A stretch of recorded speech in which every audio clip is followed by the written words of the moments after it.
Give me your thoughts real quick, guy. Predator franchise, go. Nah, it's got one good movie. One good movie? Yeah. I'm going to go ahead and say it's part one. Oh, yeah. Body mass alone. Look, part one is so good, Predator, that the expectations were high every single sequel after, and that says a lot. That means people were holding on to the hope that they would experience something like part one over and over again, despite being kind of let down.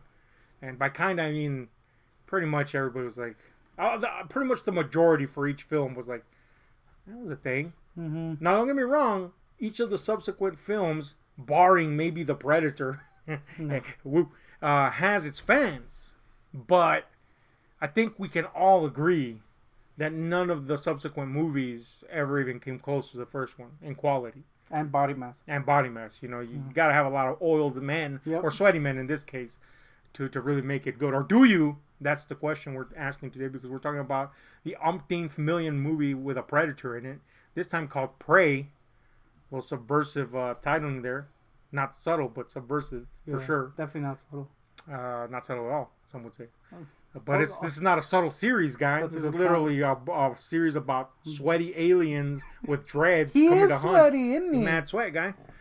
So Prey is a movie that I guess is like an attempt from Disney now. It used to be Fox, but it's an attempt to kind of like reboot this franchise because it needs it. Let's be honest, right?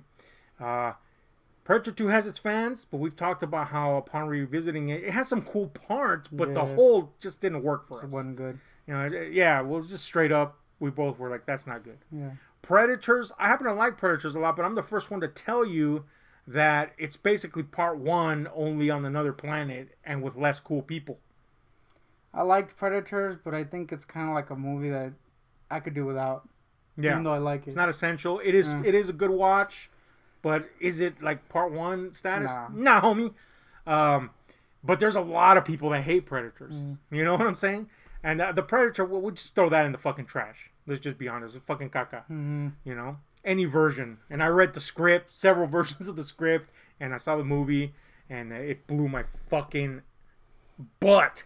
Man, it sucks. It sucks hard. AVP, you know, I enjoy it. I don't really count those. But, we don't really count them, but let's just say that AVP doesn't have a lot of fans. I do enjoy the first one for what it is. And part two, you can't even fucking see the damn thing. Let's just be honest. I didn't see it because I couldn't put it Even if you saw it, you didn't see it? Yeah. So, that's kind of the jig with this thing. But the thing is, the Predator is such a cool concept that people are still, man, we're like, I'm surprised at how excited people were for Prey. You know what I'm saying? Especially given that it does have a female lead as a character. I gotta say, before we get into it, female lead rant. Okay. Real quick. Screw females. No, I'm just kidding. There's a lot of people out there that are like that. Oh, yeah. Which is why I'm going to say I got to give credit to Fox and I guess Disney in this case for not like making it a big deal. It was just like, this is a female lead. That's it. I feel like if they had like hammered it down your throat, people would have probably turned against this movie. And Disney does have a tendency to kind of like overreach and go like, check out our what is it, like a progressive take I get, whether it is or not, and there's a way to make a progressive female lead and there's a way not to. There's a way to make a credible female lead and there's a way not to. I feel that a lot of people nowadays just jump to conclusions and go, fuck that, I hate that because female. Okay, we're not that way. Got to judge by merit. And before, like you said, before we get into it, I have to agree with you, man. Nobody was shoving anything down anybody's throat. If people felt offended, it was because, I mean, come on, guy. It is a female lead. These are Comanche people being portrayed. So if you feel offended about that, well, then I guess you got bigger problems. So whatever. So, yeah, I got to agree with you, man. They did do a good job at not being their typical studio nowadays that's got to, wave a flag and say, check us out. Yeah, like they come on and say that she's gay also or some bullshit. Yeah, like she's 69ing prairie dogs. And it's like, I mean, just let the work speak for itself. So they did do that, and people were actually, anticipating. There was a lot more anticipation for this than I expected. I expected a lot of kickback because of the whole thing that we just talked about there, and surprisingly, that was actually, the minority this time for the most part. Needless to say, people want a good Predator sequel. I guess that's what that really says. A lot of people didn't go down the typical route of kicking and screaming. So Did they get it? So far, the response has been overwhelmingly positive to this film. Again, surprising, not only from critics, but from the audience. So that's pretty fucking cool. Didn't expect that, especially given the history of the series. But what do we think? Not that it matters. We'll talk about that bit by bit. I feel that we should start with any negatives we might have.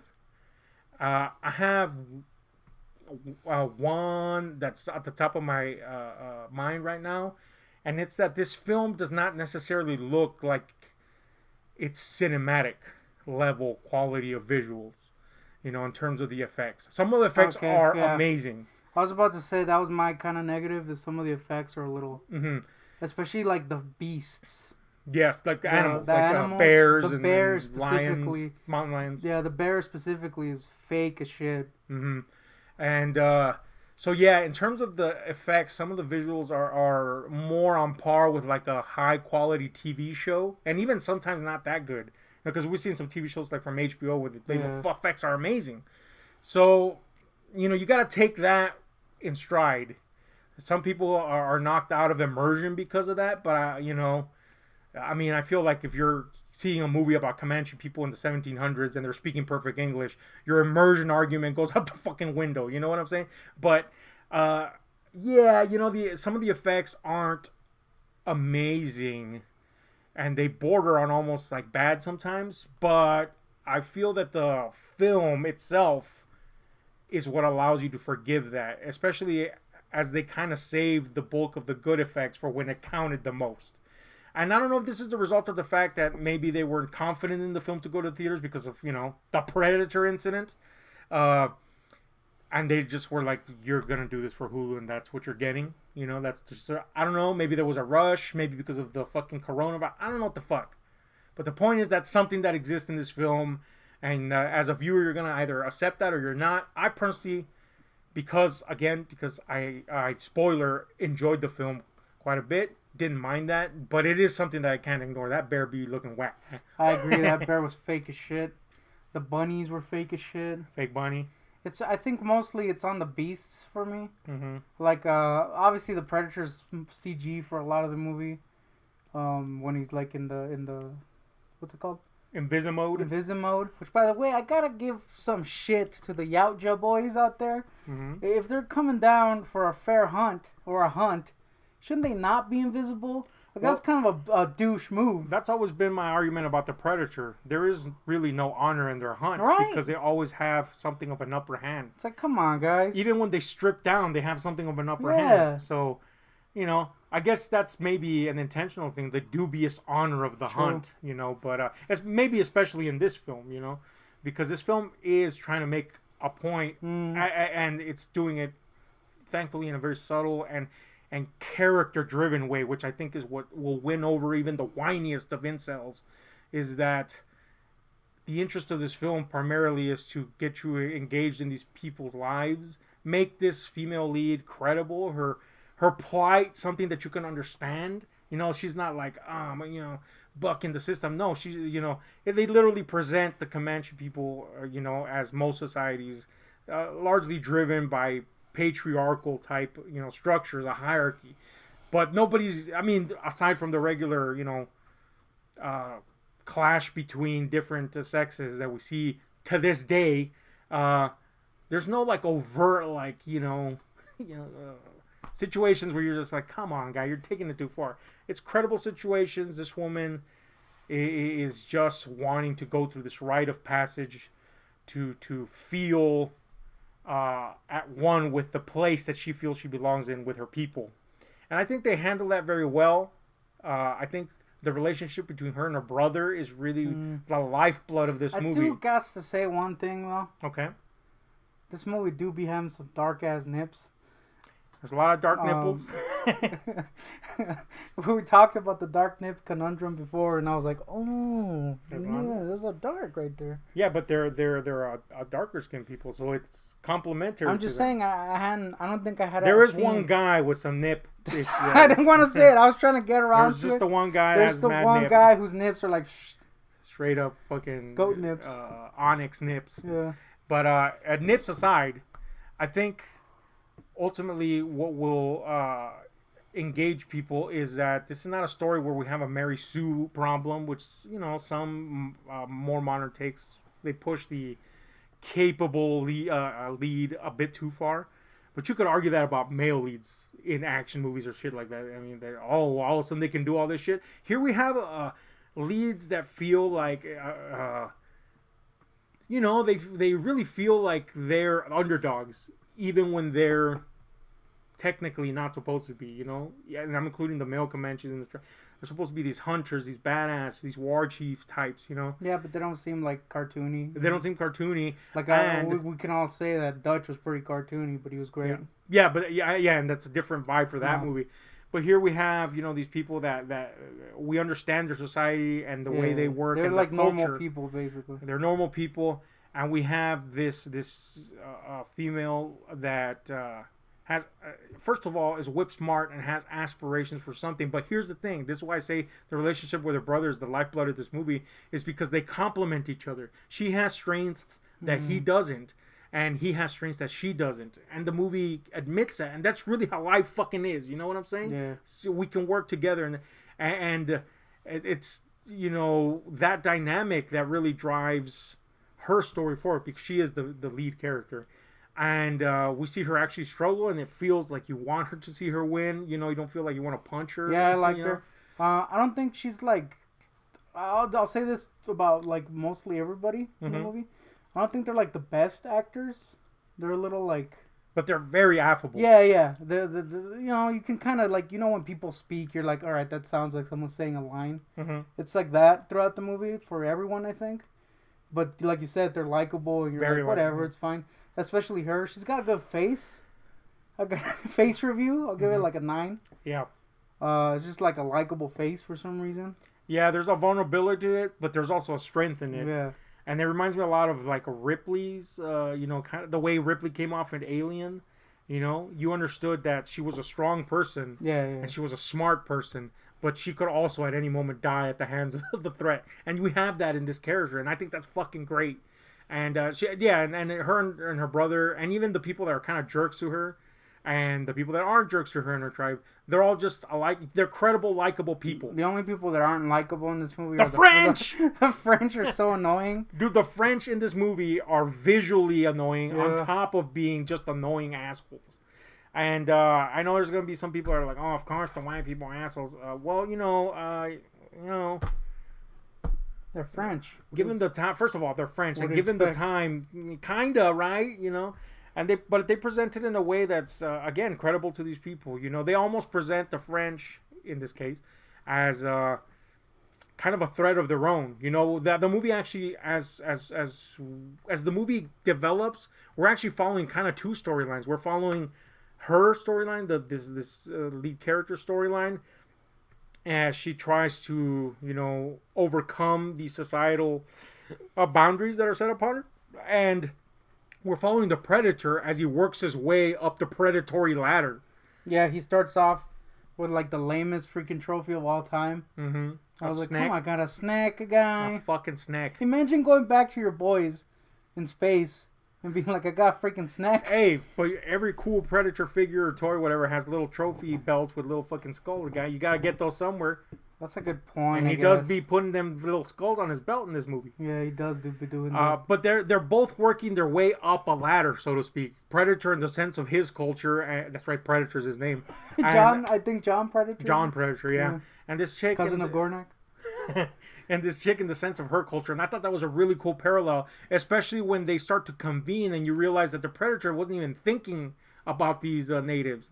He was really chasing down something else. And it's just the circumstances that have brought them together. And even as the movie goes ahead, unlike Predator, this movie kind of does a little subversive spin. You know, in Predator, Dutch is a formidable opponent to him and the others by default. Here, this chick is seen as an underdog not only by her peoples, but by the Predator. She's nothing. And he straight up dummies himself into death, man. Yeah. I had to call him an idiot.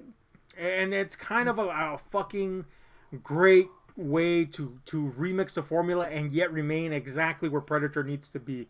It added a different dynamic to it. It still gave us the Predator moments that we craved since that first one, but it did it in a different way that benefited the character that we were rooting for, and really allowed her to make, have a growth arc. And in the case of the villainous Predator, he got to the place that he was going, but in a completely different way, and that was his downfall. I thought that was a really cool little fucking thing there, guy. I gotta say, a good thing about this movie. They finally got the jowls right again. The Predator jowls? Yes, the jowls have never been right since the first movie. Especially in Predators, when the guy's hung up and his jowls are like sucky, man. And as a jowlite, I gotta say, that they were pretty good in this movie. I will say that I think the design for the Predator is gonna split some people. I've already seen some people hate on it. Yeah, I think it's cool. I love it. It's pretty interesting looking. I kind of am iffy about the faceless, the mask off face. That's a little weird, but it's still cool looking. He's beef. Yeah, he's really beefy. He's just a beef guy. He's got kind of weird proportions and looks pretty cool with the helmet on, I think. But the helmet off was a little weird to me, just because how different it is. But it was cool. Still. I think, and the Predator movies have always kind of made an effort to do this, and it's introduced variations on the effect of the Predator, giving them kind of an individual look. I think this is one of the ones, aside from the first one, obviously, where you feel a lot more personality behind him. And I think that's important, because, as cool looking as Kevin Peter Hall was in Predator 2, you just kind of felt like this is a lesser version of the first one transplanted into... Yeah, I don't think the Predator has looked as cool as it did in the first one. I still think that. Oh, the first one's still it's still so much better. But this is pretty really cool. Yeah, man. It's a cool effect. And it felt rustic, and yet still it felt like it has obviously more advanced technology than we do. It's got some insanely cool fucking. I think the only thing why I find the faceless head so weird is because the skull looked fucking cool. The skull mask. The skull mask looked cool, yes, but also it's so different in design. You know what I mean? You can't even see the predatorness in the face, other than the jowls. That's kind of why I like it more, because that makes more sense. If the Predators are a race of beings, peoples of their own, I guess, then they'd be like us. We don't look like fucking... Well, that's a bad example. Yeah, we don't look like Brad Pitt, and Brad Pitt doesn't look like us. We saw that picture of Brad Pitt today. Oh, that picture that we saw today. We might look like Brad Pitt now. But you know what I mean? Yeah. People look so different. Why wouldn't Predators look vastly different to each other? Yeah. And I think that I really like the look, but I really like his skull helmet. It's kind of like a mix of... That has the tech underneath, but he's ensconced this fucking skull on top. That was cool. It's just a cool looking character. And he has a lot of cool, as you would hope from a Predator, a lot of cool technological gadgets and kill devices that are on full display. I guess this was kind of shockingly brutal for what I was expecting, given that it's coming from Disney and that it was on Hulu. I expected something much tamer, but the kills are pretty fucking brutal, guy. I needed more gore, just because I'm a goreite. But they were pretty cool. Yeah, lots of blood. He dummies himself into cutting his own arm. It's like, come on, guy. This little dummy. Pretty cool, though. I poked my eyeball. I sure would have poked the shit out of my fucking eyeball, guy. So anyway, by the way, even the most heartless of mofos. Oh, the dog guy. She has a dog sidekick that is just the cutest fucking dog. Pretty good. He could have taken down that Predator. He was cute. There's a part Dude, he brought her the axe. I was about to say, he brings the axe. It might be a bit of a Deus Ex Machina moment, or Dog's Ex Machina, if you will. But he brought her a fucking axe, like a fetch toy, and it was awesome. I gotta say, it makes the shit ass dog and the Predator look like crap in comparison. God, the Predator was a movie, wasn't it? It was crap. Man. So yeah. That's a thing. The dog's fucking cute. Yeah. What else, guy? Oh, you know what? I really like this movie. I don't know if you'll agree with me. The music is really cool, man. Pretty cool. And it's very unique too. It's not overdone. Sometimes we have hints of a native sounds, but there's also this very new, unique soundscape being pumped in that I really, really fucking enjoyed, especially towards the end. Really, really dug that shit. What else, guy? Anything you got? Nah, I think I got everything. No hating? No hate. I ain't hate. Okay, so let's let's talk about this. Give it a little score here, relative to its kin in the genre. Thoroughly enjoyed it. I especially like how the freaking Predator dummies himself to death. It's pretty funny. Um, Effects are a little whack at times. That bear guy. Mostly the beasts, and yes, mostly the bear and the lion were like fake as shit. But whatever, I didn't mind. I like the lead. She's pretty cool. I'll give it a mad 8.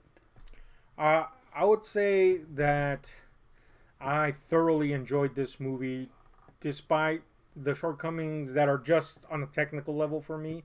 I think it's really soundly built as a movie.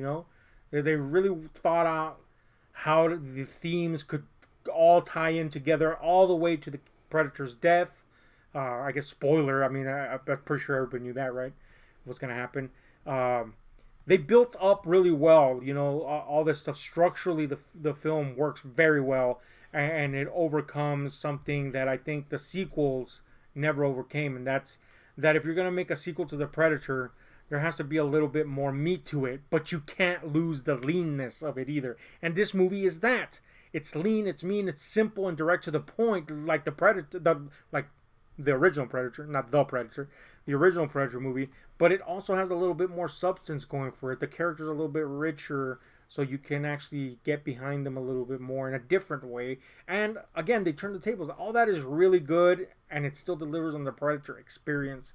So that's super cool. And there's a suggestion of more antics coming if you stay for the kind of animated credit sequence thing. So that's, I mean, hopefully, maybe they give them a little bit more budget to make some credible fucking beasts. Yeah, I was very pleased with this. Now the question of the hour, of course, I'll give it an 8.5 until I see it again. It might go up. I'll just say that. Won't go down though. But now the question is this the best Predator sequel now? A sequel, yeah. I think definitely. Like, not even close. Right? I still like the original more. I think it's a better movie. It's just badass and also beef. But yeah, sequel obviously it's the best one. Something. Screw freaking the Predator guy. And you know what? The movie. Screw part 2 guy. I'm gonna go ahead and say it. For all the freaking Donald Glover. That's his name, right? Donald. Donald Glover going all up in there and sucking balls. No wait, not Donald.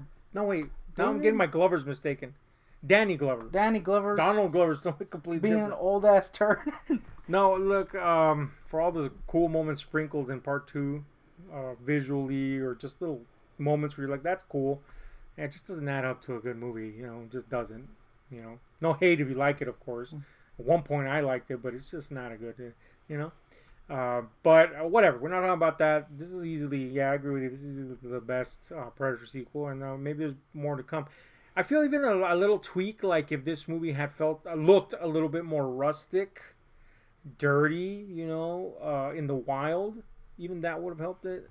Feels a little bit too lush and green out there. I kind of like it. I like it. Yeah, don't get me wrong, but I feel that would have helped, kind of like oppose the effect of that janky ass bear. Oh yeah, the bear. But anyway, let us know what you think about Prey, man. I'm excited to see if there's anything more coming from this series, and. Are you? Anyway, we're out.